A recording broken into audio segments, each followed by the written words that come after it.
Boa noite, graça e paz. Que bom que nós estamos aqui para louvar o Senhor, tirando mais um tempo de adoração, meditação da palavra, de falarmos, continuando falando aí sobre resultados do fogo santo nas nossas vidas, né? E cadê Ana Paula? Está indo, Ana Paula? Então segura aí que no final a gente apresenta, né? Mudei de ideia.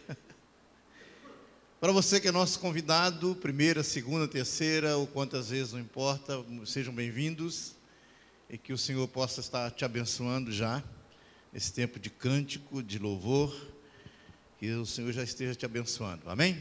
Então, você é nosso convidado, venha mais vezes, até se tornar parte da nossa família, dessa família da fé. Estamos aqui congregados, né? Amém? Então, abra sua Bíblia, 1 Samuel capítulo 17. Foi falado algumas coisas aqui já com respeito a lutas, batalhas.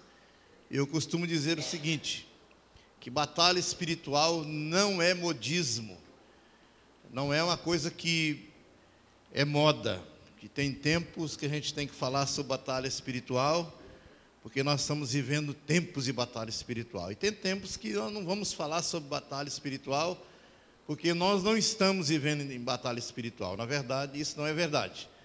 A verdade é que a batalha espiritual faz parte das nossas vidas, né? Faz parte da vida de todos nós.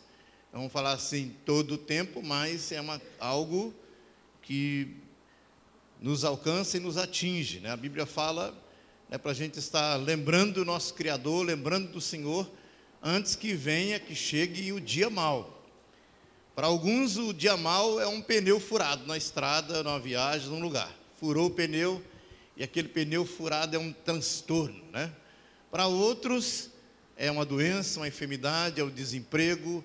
São tantas situações que nos alcança, nos atinge, te atinge, e isso pode virar um sério problema no seu coração, na sua mente. Então a gente entende que batalha espiritual não é modismo, e a gente enfrenta aí as batalhas sim, né? Então hoje nós vamos falar sobre o poder para desafiar os gigantes. Trago só 2 pontinhos na mensagem para a gente estar compartilhando. 1 Samuel 17,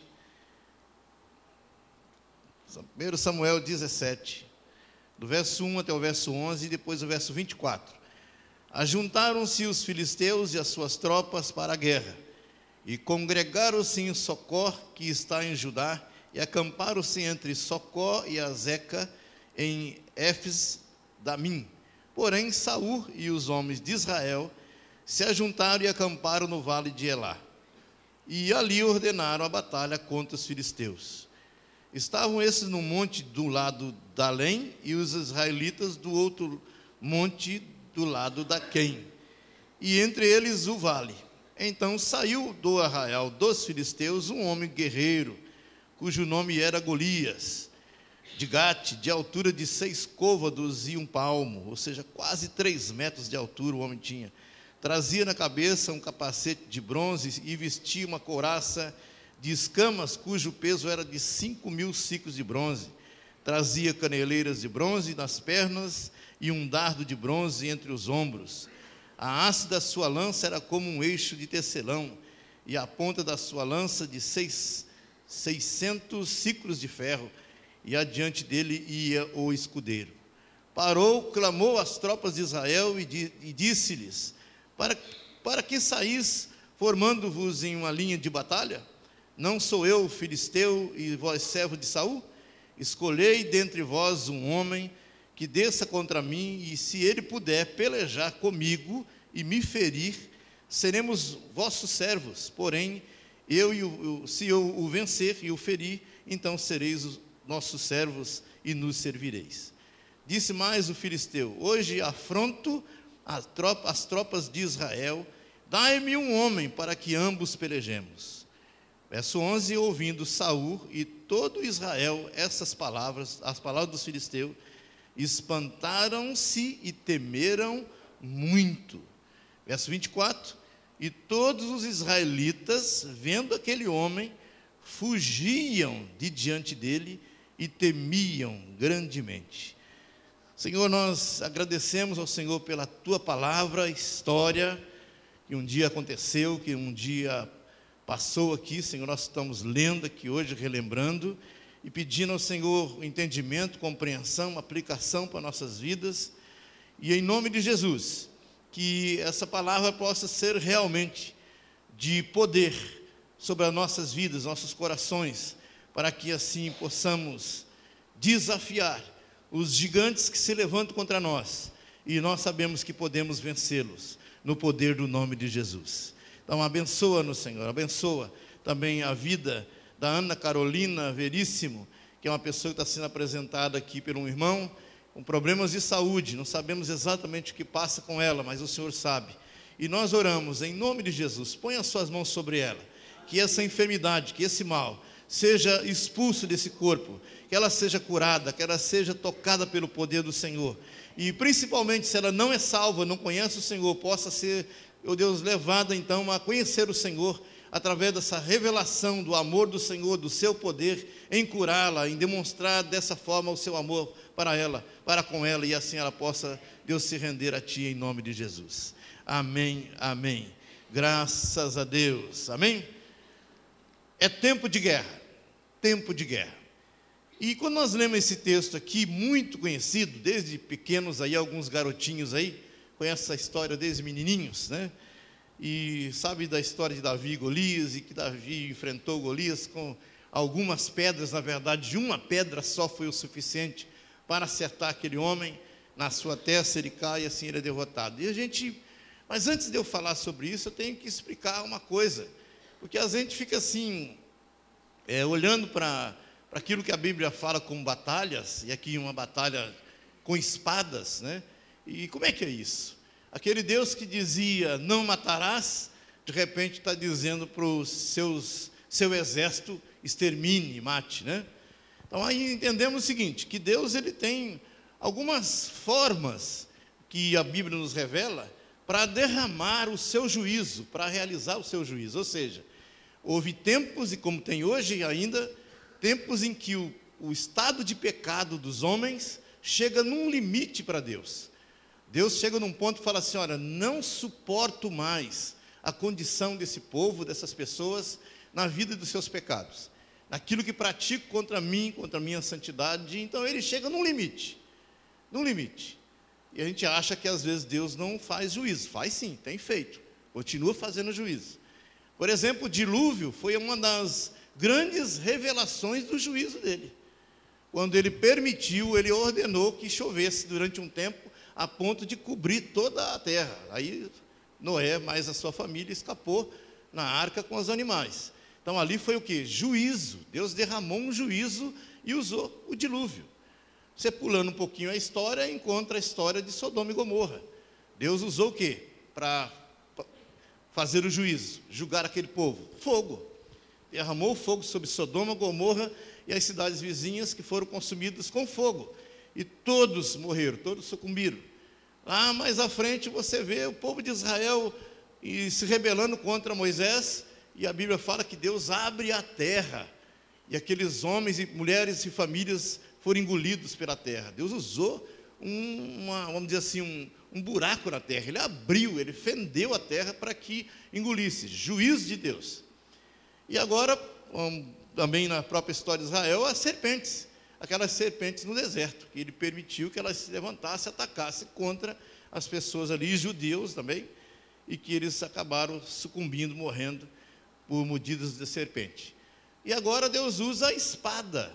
Quando a gente vê a história de guerras na Bíblia, e os homens guerreando, e aqui no caso, os filisteus eram um povo que também, à medida dos seus pecados, tinha chegado num ponto diante de Deus, e que ele então iria julgá-los, e dessa feita usou a espada, queria usar a própria espada. Então quando a gente lê a história, fala, mas Deus fala contra não matar, e ele permite que mate, ou que ordene que seja uma batalha para matar pessoas, mas é o juízo, é Deus sentenciando o fim, determinando o fim de raça, de povo, de pessoas, de povoados, enfim.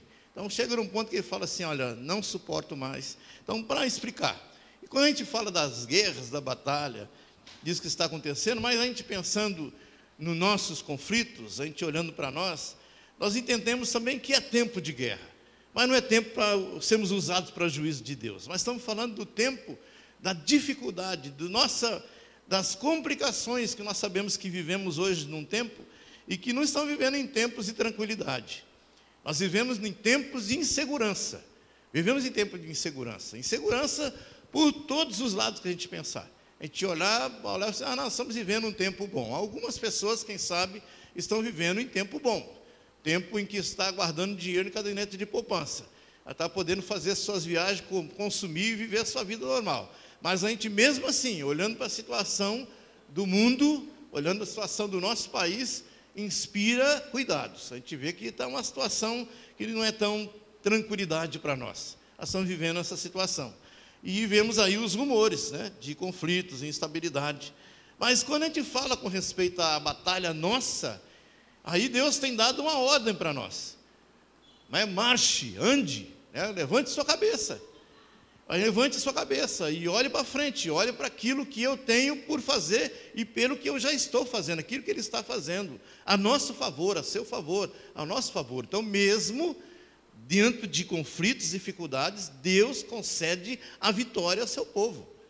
E, aliás, nós lemos a história da igreja, ouvimos a história da igreja e nós sabemos que perseguição, dificuldades, não era e não é problema para, vamos dizer assim, que vai exterminar com a igreja. Pelo contrário, todos os tempos e dificuldades contra o povo de Deus prevaleceu.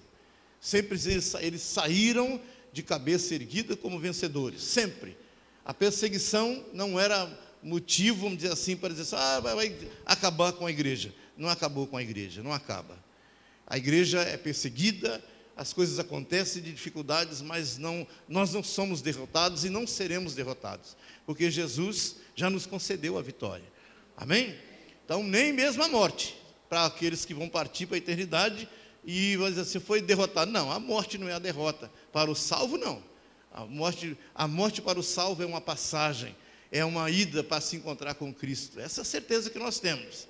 Então, quando se fala de batalha, de guerra, de dificuldades, nós entendemos que esse tempo de dificuldade não é tempo para a nossa derrota, mas é um tempo que nós sabemos que Deus está falando, levante a cabeça, marche em frente, lute, como se diz, não desanime, seja de bom ânimo, tenha bom ânimo, enfrente a situação e vá em frente. Nós temos que viver assim, olhar para nós e estamos enfrentando. Israel, enfrentando aqui essa situação de confronto, de afronta, e diz o texto aqui que eles estavam como, de que forma?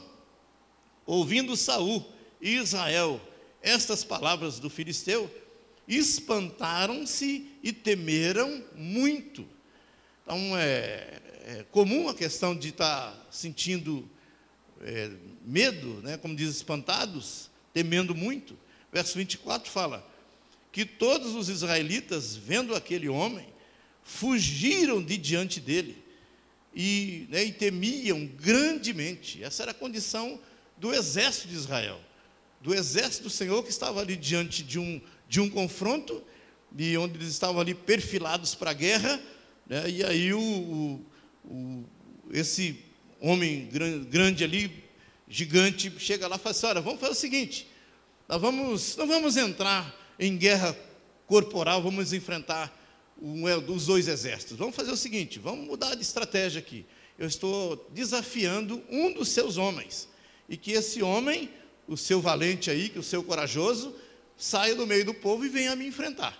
E eu gosto de falar sobre isso aqui, foi uma mudança de estratégia, o inimigo mudou a estratégia de uma forma que deu uma desarticulada no exército. Enquanto eles estavam lá perfilados, um encorajando o outro, e grito daqui, grito de lá, vamos que vamos, de repente chega o sujeito grandão lá e fala assim, sai o bonzão de vocês aí, olha, sai o melhor de vocês, venha me enfrentar. E quando o exército de Israel olhou o tamanho do sujeito, viu a postura de soldado, de guerreiro que ele era, a Bíblia fala que eles tremeram, temeram, fugiram de diante do cara. Eles não ousaram enfrentar. E ali, segundo a própria história, fala que por um tempo de 40 dias, ele ficou ali desafiando, xingando, provocando e ofendendo. E cadê o bom? Cadê o homem de guerra? Cadê a pessoa? E eles estavam ali assustados, né? Não conseguiam, ou seja, não estava pensando em confrontar. A gente olhando para a situação deles ali, como se diz, acovardados. O homem mudou de estratégia e deu certo.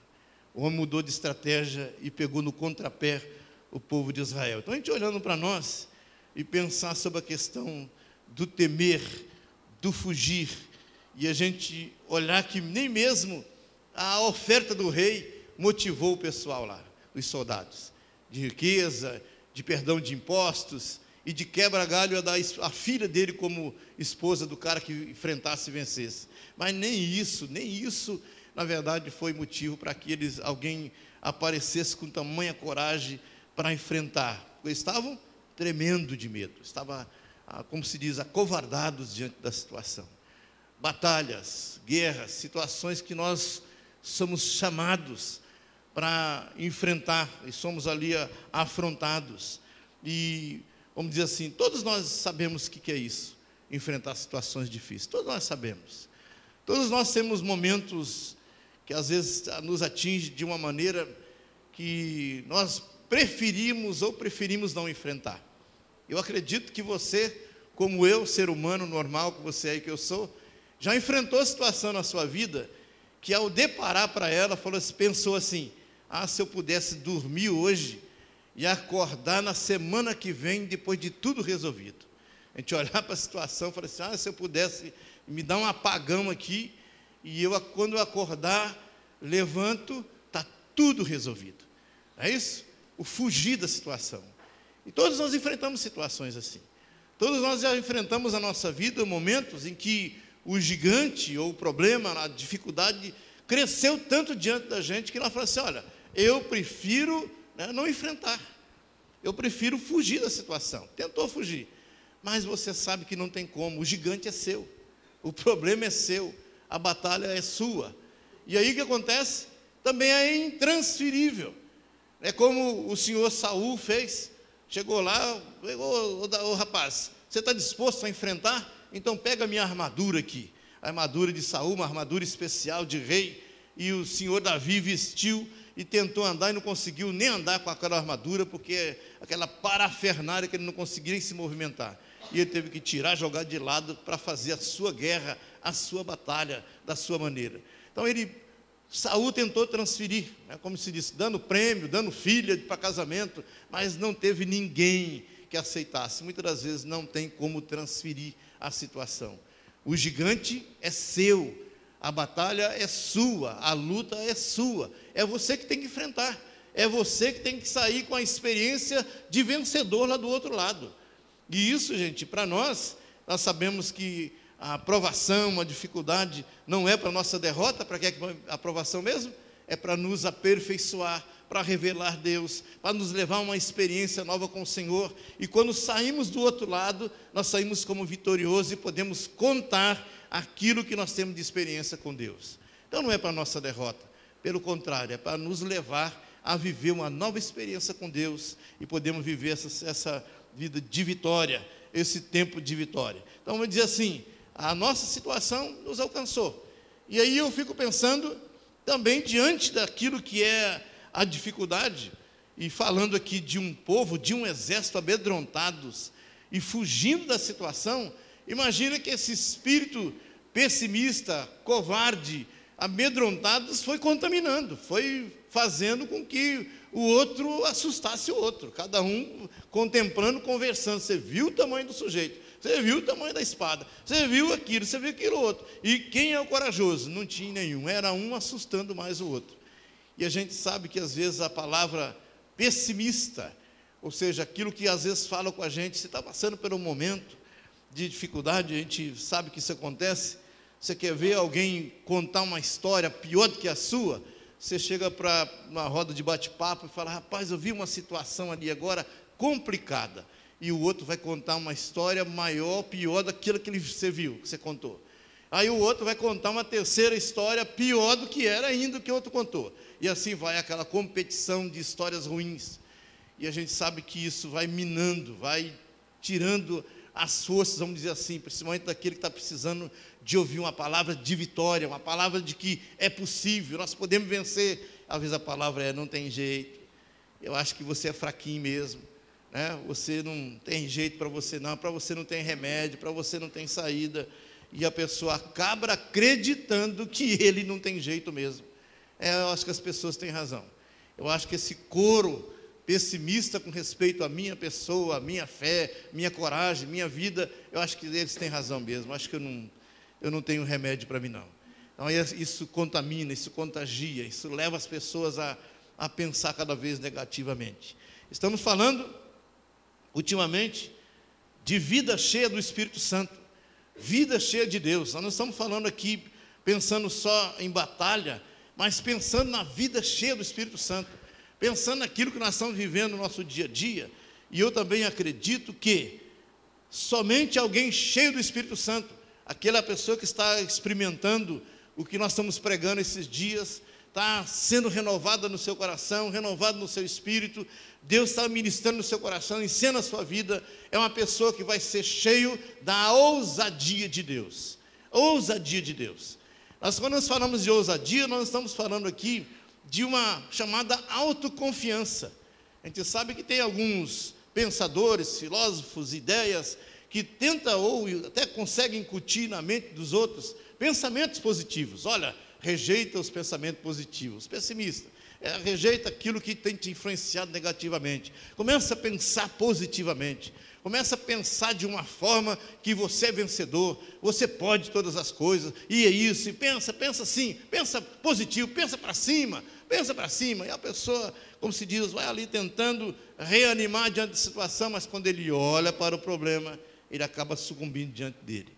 Mas quando a Bíblia fala de uma vida cheia do Espírito Santo, e fala da ousadia de Deus em nós, está falando de uma confiança, de uma ação de Deus em nós, que gera em nossos corações, gente, uma confiança sobrenatural,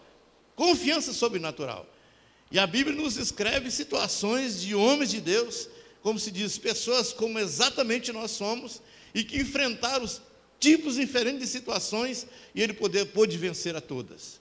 Por quê? Porque Deus encheu o coração desses homens e mulheres de uma ousadia, de uma confiança, que é o sobrenatural de Deus no coração do homem, e que ele não se tornou um super-homem, uma super-mulher. Pessoa comum como nós somos, e ele se tornou do mesmo jeito, continuou do mesmo jeito. A exemplo de Elias, que a Bíblia fala, pessoa semelhante a nós, com as mesmas fraquezas, com os mesmos limites. Não mudou nada na pessoa dele, mas mudou algo no coração dele. A unção de Deus estava sobre aquela pessoa de tal maneira que deu uma condição de vencer, de superar a dificuldade. Aí você conhece a história dos homens que enfrentaram a fornalha lá na Babilônia. Aqueles homens que foram lançados dentro da fornalha acesa, condenados à morte. E na beira da fornalha ali, um deles olha para aquela situação e fala assim: olha, na verdade nós não vamos negar o Senhor, vamos continuar aqui de pé, não vamos ajoelhar, e se o Senhor quiser nos lançar lá, pode lançar, e se Deus permitir que a gente morra, nós vamos morrer, então somente vamos morrer, se Ele permitir, diante de uma condenação de morte, diante de uma punição tão severa, que a não serem queimados, eles não temeram, olharam para aquela situação, enfrentaram o grande rei, enfrentou quem tinha que enfrentar, os demais sacerdotes, os homens daquela época ali, olhando nos olhos de todo mundo, e com a ousadia sobrenatural, eles enfrentaram a situação, e venceram o fogo. É dessa ousadia que eu estou falando, de um algo sobrenatural no coração da gente, do crente, que o leva a enfrentar situações que aos olhos normais é impossível. Mas com o sobrenatural de Deus é possível, de olhar para a situação, de olhar nos olhos da situação e enfrentar. Daniel é uma sequência da história, que ele enfrentou quem? Os leões. lá sendo lançado da cova dos leões, e ele não tremeu, não temeu, simplesmente enfrentou na sua ousadia de fé que ele tinha e vence a situação que ele estava ali. Daí outros que enfrentaram a espada, e enfrentaram e venceram. A ousadia. Quando nós falamos da batalha, da luta, do dia mau, que você vai enfrentar, que você tem enfrentado, e aí nós olhamos diante de tudo que estamos passando, mas como é que você enfrenta? Como é que você tem olhado nos olhos da dificuldade? Com medo, temendo, tremendo, né? Como se diz, tentando se encher de autoconfiança? Ou Deus, o Espírito Santo tem enchido seu coração e te dado um espírito de ousadia, de uma coragem sobrenatural, para você enfrentar a situação? E eu não acredito que isso é apenas palavras para dar uma palavra de incentivo, de positivismo no seu coração, não. É aquilo que a Bíblia diz, de que nós conhecemos as histórias de homens aqui que enfrentaram. Por exemplo, o apóstolo Paulo, que diz desse mesmo Espírito, lá em Romanos, ele fala: quem nos separará do amor de Cristo? Quem nos separará do amor de Cristo? Aí ele fala uma lista de situações contrárias, de problemas que poderiam atingi-lo como atingiu, como ele fala daquilo que ele já passou, que ele tinha passado por causa da sua fé em Deus, por causa da sua crença, e ele numa ousadia, de olhando nos olhos do conflito, da perseguição, da luta, ele falou assim: ó, quem nos separará do amor de Cristo? O que é isso que está acontecendo contra mim, que vai me separar do amor de Cristo? Ele falou: nada, nada me separa do amor de Cristo.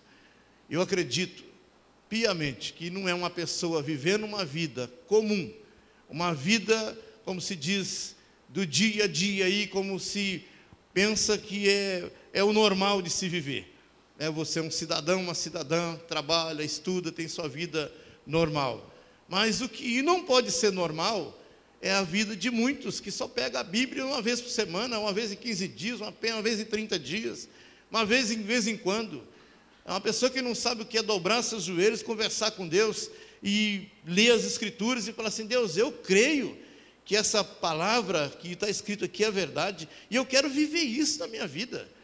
Eu quero viver. Nós estamos ouvindo aí sobre o batismo com o Espírito Santo. O poder do Espírito Santo é tirar isso de uma crença, de uma teologia, de um ensinamento, para ser uma experiência sua, real da sua vida. E você poder falar assim: olha, eu estou vivendo isso. Eu estou vivendo isso. É você poder estar olhando nos olhos das dificuldades e poder falar como o apóstolo Paulo falou: o que é que vai me separar do amor de Cristo? O que é que vai me separar do amor de Deus? E você falar: nada, nada.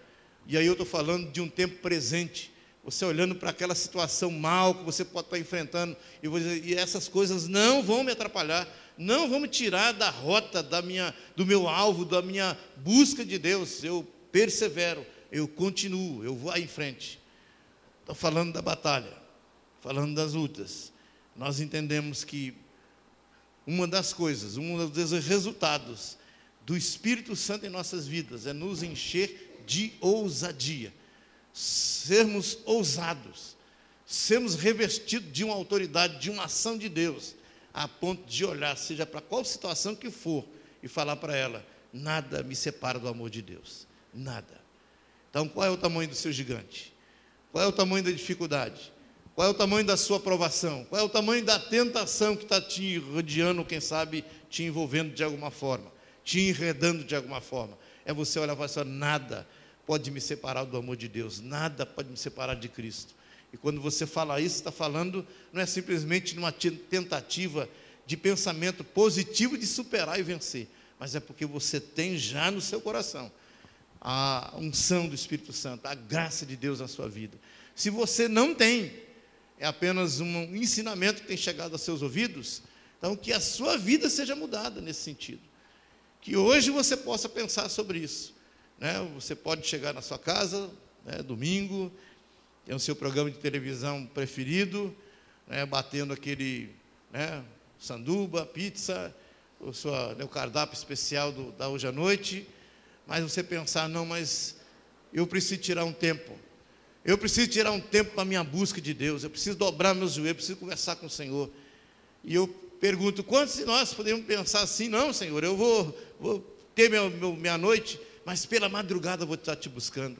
Outros, quem sabe, não é pela madrugada, mas durante o dia mesmo, por causa dos seus horários, do tempo que você tem feito a sua vida.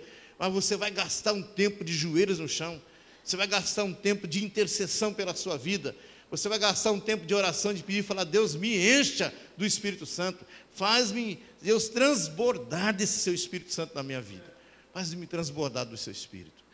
Não é só um ensinamento, é uma experiência que nós acreditamos que podemos viver, enfrentando os nossos gigantes de cabeça erguida, de cabeça ereta, olhando de frente, olhando de onde está vindo, né, e para onde está fugindo também.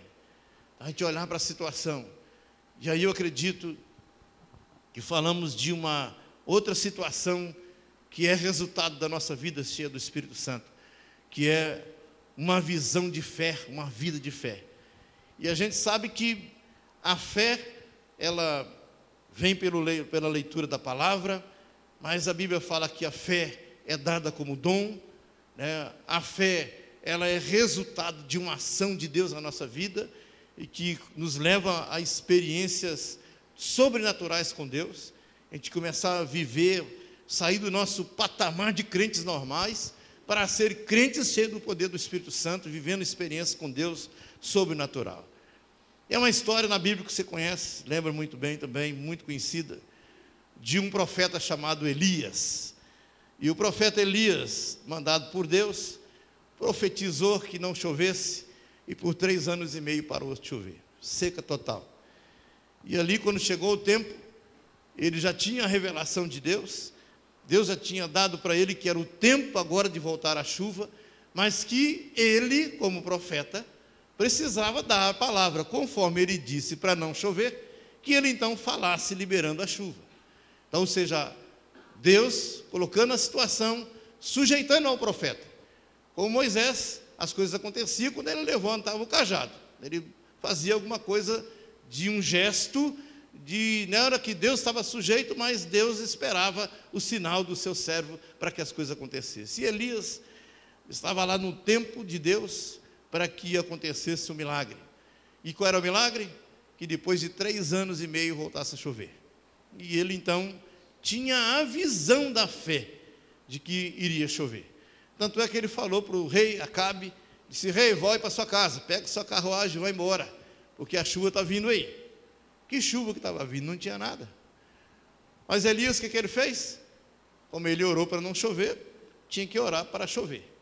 E ali ele vai para a intercessão, vai para a oração, e ele, no coração dele, ele sabia que a chuva viria, que a chuva ia cair. Ele tinha essa certeza, ele já tinha a visão da fé. Pelos olhos da fé, ele sabia que isso ia acontecer, porque Deus falou para ele que ia acontecer. Então ele tinha compreensão, ele tinha o entendimento, ele era tão afinado com Deus, que ele não tinha dúvidas. E dado momento, ele tinha lá o seu imediato, o rapaz, ele falou assim: olha, vai lá no monte, sobe lá, e dá uma olhada do outro lado, ver o que está acontecendo, se já tem algum sinal, né?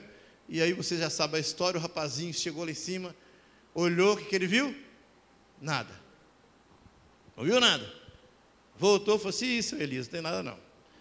Mas Elias tinha os olhos do profeta e a boca do profeta. Ele era o profeta. E ele manda o rapazinho voltar, e eu não vou contar a história toda, que você já sabe, foi 7 vezes, até o gurizinho chegar cansado, com a língua para fora, e volta lá: seu Elias. E digo: fala, meu filho. Aí eu tenho uma nuvizinha lá, do tamanho de uma palma da mão de um homem, né? 7 vezes, canseira total. O que o garotinho tinha visto? O que o rapaz estava vendo? Uma nuvenzinha. E o profeta viu o quê? Via chuva. Ele sabia que Deus iria cumprir a palavra que ele tinha dito. Ele sabia, ele tinha certeza. Elias não tinha dúvidas. Os olhos da fé, o coração da fé, o mover do Espírito Santo no coração dele. E às vezes eu fico lendo as Escrituras, principalmente partes do Velho Testamento, e eu fico impressionado com os homens de Deus, que eles não iam fazer vigília, 40 dias de propósito, e vida e boará, e Senhor, agora faz. Nada, eles simplesmente chegavam lá: Senhor, as coisas aconteciam. Não tinha oração de 40 dias, tinha sim, era a vida deles, diárias com o Senhor. Era o tempo que eles viviam com Deus, era o tempo que eles viviam ali ligados com o Senhor, a ponto de que os seus olhos de fé eram abertos o tempo todo. Eles não tinham dúvida. Você lê a história, você sabe, você vê a história de situações ali que os homens de Deus não tinham dúvida. Eles não tinham dúvida. Será que vai acontecer? Será que... Não, eles tinham certeza que ia acontecer. Os olhos da fé, contemplando aquilo que não estava acontecendo, não estava ainda acontecendo, mas eles viam como acontecendo, porque Deus abriu os olhos da fé, o entendimento, a compreensão deles. E a gente olhando na situação também, como nós estamos vendo aqui com respeito a Davi. E aí está lá Davi, aquele rapazinho jovem lá, na casa do papai, e o papai fala: Davi, vai visitar seus irmãos no campo de guerra. E Davi falou: tá bom, papai, vou lá. Então aproveita e leva uma merenda para os seus irmãos, para mais alguns lá, reforça o lanche para eles lá. E ele vai lá, juntou a comida e parte para o lugar da batalha. Quando Davi chega, ele vê aquele quadro, né? Qual era o quadro? Israel num lado do monte, povo filisteu, soldado filisteu do outro lado do monte, um vale no meio, e um sujeito lá no meio do buraco gritando. Aí ele chega, olha para aquela situação, sem entender direito, mas eu gosto de pensar dessa forma, que Davi não chegou influenciado pelos espíritos dos soldados negativos ali, ou quem sabe amedrontados, assustados. Davi chegou com os olhos diferentes, com uma visão diferente. E ele chega lá, viu aquela afronta, o xingamento todo, olhou para o exército de Israel, todo tremendo de medo, apavorados, olhou para o povo filisteu lá, todo cheio de si, com certeza se achando que já tinha ganhado a batalha, porque não tinha em 40 dias aparecido um corajoso, está todo mundo com medo. E Davi olhou para aquele quadro todo, mediu isso tudo, ele viu o exército com medo, ele viu o tamanho do gigante, ele viu as coisas, olhou para aquilo tudo, e qual foi a palavra dele? Clamou misericórdia: Jesus, tem misericórdia de mim, nós estamos perdidos. Do que nada. Ele olhou para o tamanho do homem e disse, já foi atropelando nas palavras: quem é esse filisteu aí? Quem é esse sujeitinho que está desafiando o exército do Deus vivo? Olha a visão do homem. Ele chegou com uma visão de fé diferente. Ele não chegou contaminado pelo espírito que estava lá, contaminando o coração daquele exército todo amedrontado. Ele simplesmente olhou para a situação e falou: quem é esse sujeito? Ele está afrontando, não é qualquer um não, é o exército do Deus vivo. E ele sabia que não estava referindo só ao exército do Deus vivo, mas sim ao próprio Deus vivo. E ele conhecia esse Deus, ele sabia quem ele era. E ele falou: topa a parada, deixa comigo que eu resolvo esse negócio. É mesmo? E aí, como se diz, com uma pedrada só, ele resolveu, botou o sujeito no chão. A gente pensando assim, que coisa interessante e impressionante é isso, gente, da gente pensar sobre a situação. Às vezes nós estamos diante do desafio de dificuldades, como eu disse, o espírito pessimista, o lado de medo, o lado da incredulidade, e às vezes nós não temos os olhos da fé para ver a situação. Às vezes nós olhamos para a circunstância, olhamos para nossas emoções, né, para o nosso sentimento, e que ela sobe e desce de acordo com aquilo que nós vemos. Então ficamos ali temendo diante das coisas, não temos os olhos da fé.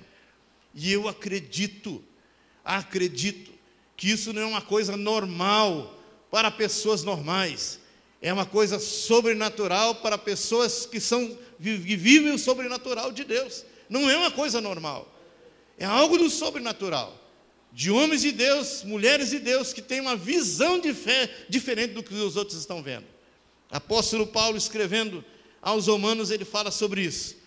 Ele fala assim: eu creio no Evangelho. Qual é o Evangelho? Como poder de Deus. Paulo, aquele pregador, como se diz, dos maiores pregadores do Evangelho, e ele olhando para a necessidade, para a situação, ele fala: porque não me envergonho do Evangelho, porque é poder de Deus para a salvação de todo aquele que crê. Ele tinha o Evangelho como o que mesmo? Palavras, filosofia, ensinamentos, nada, é poder de Deus. A visão que Paulo tinha de fé era diferenciada. Aquele homem, Deus tinha dado para ele uma visão diferente de fé, com certeza. E essa visão, eu acredito, não é porque ele era especial, um chamado específico, mas ele era cheio do Espírito Santo. Era cheio do Espírito Santo. E eu acredito que um homem, uma mulher cheia do Espírito Santo, vai ver o sobrenatural de Deus, porque esse é o mesmo Evangelho. É o mesmo Evangelho. Diz a palavra aqui, porque o nosso Evangelho não chegou até vós, Paulo falando aos Tessalonicenses, porque o nosso Evangelho não chegou até vós tão somente em palavras, mas sobretudo em poder no Espírito Santo. Não chegou o Evangelho para vocês só em palavras, mas em poder no Espírito Santo. O homem tinha uma visão diferente, ele tinha um coração diferenciado, no que diz respeito à vida da igreja, naquilo que se podia ou tinha que fazer, como pregar, como anunciar, como falar do amor de Deus às pessoas. Era uma pessoa que via Deus agindo de uma forma sobrenatural.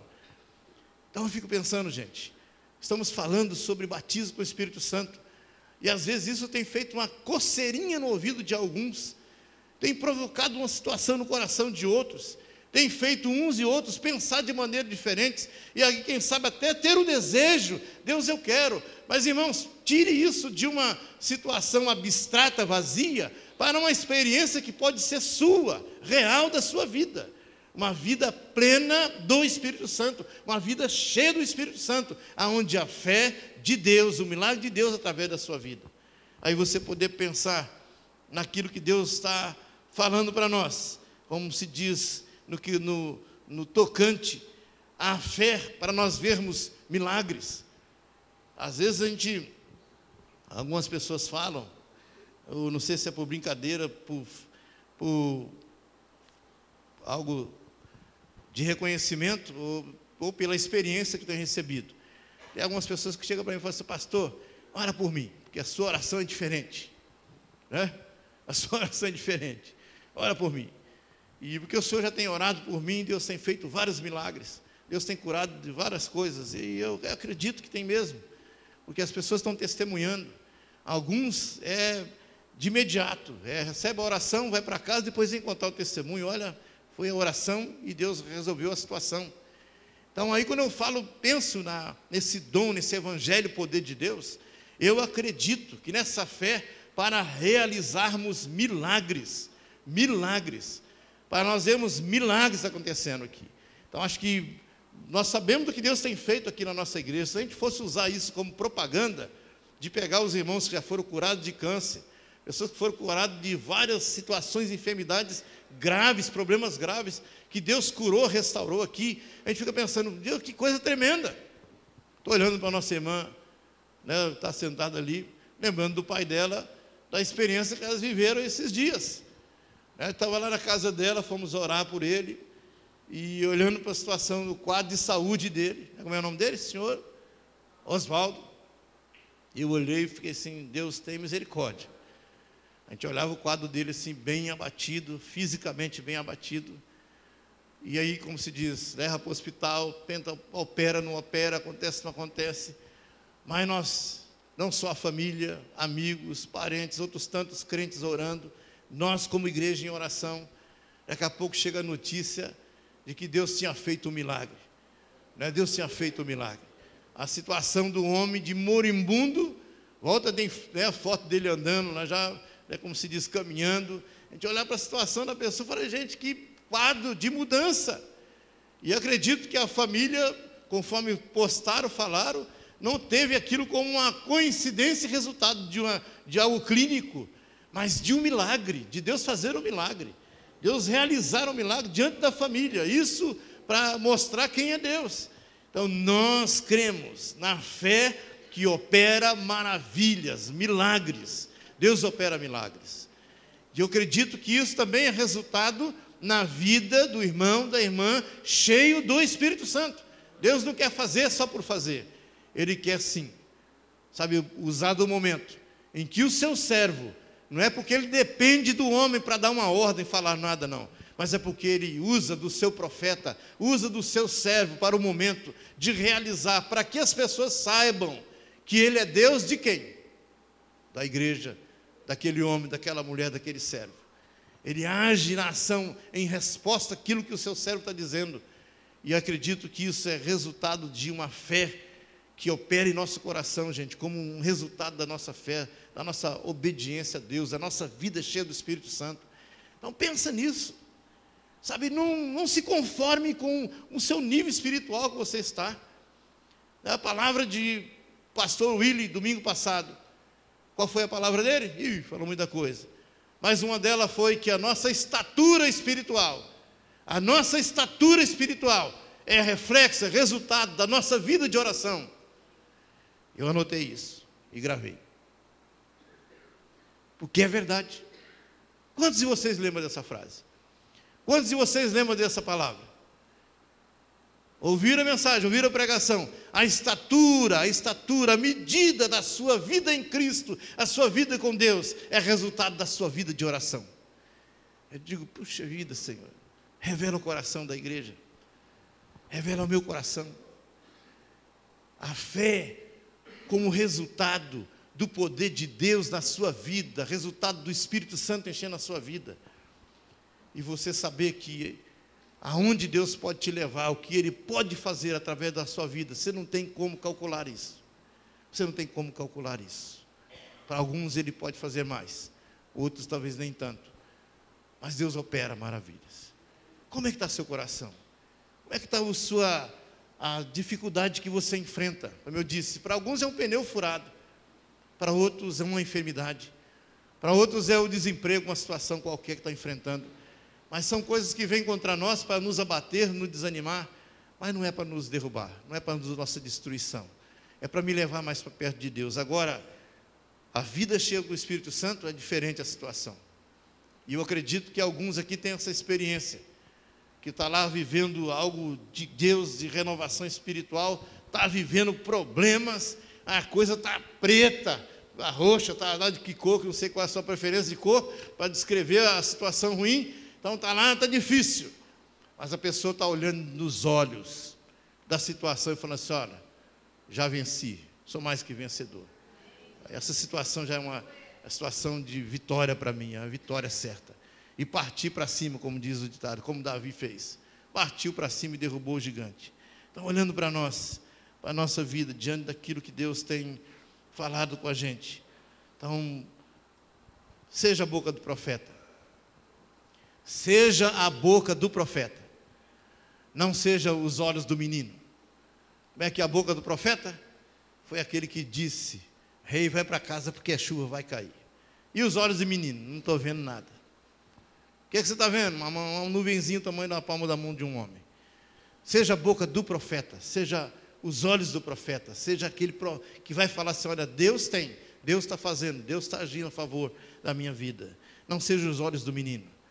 Quem sabe você ainda é uma criança na fé, mas que você cresça, que você busque experiência com Deus, e saiba que aquilo que nós estamos falando é para que você possa viver uma vida com Deus diferente. Para encerrar, a gente falando do livro de Atos dos Apóstolos, que nos revela uma igreja cheia do poder, né, de cabeça erguida. Você vai ler o livro de Atos, a gente fica impressionado de ver a história do poder de Deus, a revelação de Deus através daqueles homens, daquele povo ali. Mas, no entanto, eles viviam num período onde que a situação política do seu país não era boa. Era uma situação de corrupção, dificuldades diversas. Era uma situação religiosa lá era complicada. Eles viviam debaixo de confusão religiosa.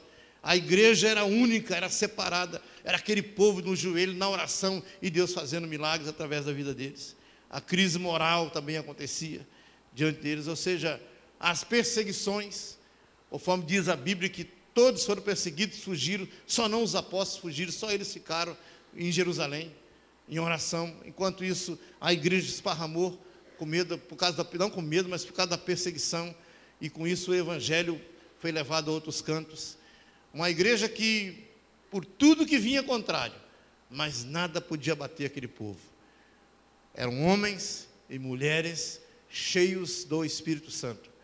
E eu acredito que é o que Deus tem para nós, Igreja Betânia de Melo Viana. Eu acredito que é para todos que estão nos ouvindo aí e nos vendo. Em nome de Jesus. Amém. Muito obrigado. pela sua atenção e tempo de me ouvir.